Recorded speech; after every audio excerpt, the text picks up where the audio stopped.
Ribovision is a web-based system that visualizes the ribosome structure and multiple types of data in 2 and 3D representations. To understand the goals of the system, let's first go over some background information. A ribosome is a long-chain RNA molecule that consists of about 3,000 residues. Each residue is represented by a single character A, C, G, or U. Ribosomes are responsible for the manufacture of all the proteins needed to sustain all life. The challenge is how to visualize them so that genetic and pharmaceutical scientists could make sense of the data efficiently. The Ribo-Evo lab in the School of Chemistry came up with a system to visualize the 2D and 3-dimensional structural information of the ribosome. However, they were not sure how to visualize and interact with the data trends and various attributes while keeping the structural representations. So this is where we come in. Our team designed and implemented the Ribovision interactive data layer, which consists of nav lines, zoom views, and the info window. Here's a demonstration.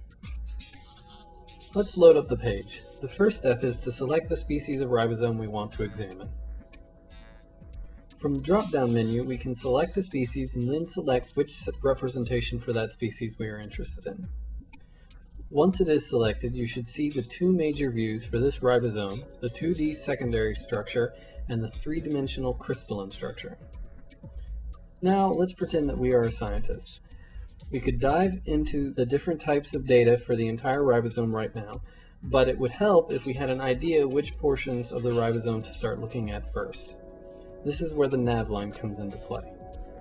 The nav line lets the user see the values for a particular attribute for every residue in the ribosome. This helps to show trends and patterns that scientists care about. In genetic and evolutionary research, scientists want to find out if a region of the ribosome performs the same function across species. It's possible that those regions are the areas where they all have similar values. For example, the default B factor data that we see right now shows the stability of the residues in this ribosome. It might be interesting to look into this part that are all highly unstable. The nav line is generated dynamically for whatever type of structural data is selected. Another potential use is to see which residues that are closest to the surface and therefore are more easily interacted with by external molecules. To do this, we can switch to the onion view. The larger the value is, the closer the residues are to the surface of the 3D structure. So it's clear that those regions are close to the surface. Now that we've found some potential trends, we may now want to dive further into the data to get more detail about the underlying interactions between the various residues. The lines represent a chemical interaction between 2 or more residues. Scientists are interested in this because different interactions can determine how well the ribosome performs its functions. If we draw all the interactions on the 2-dimensional structure, it would be impossible to see any of the details. To explore the data clearly, we filter the interaction by zoom level. When we are zoomed this far out, we can see only the longer lines running across the entire residue. These indicate interactions between residues that are nearly adjacent on the 3D structure, but have to be separated in order to draw the 2-dimensional structure.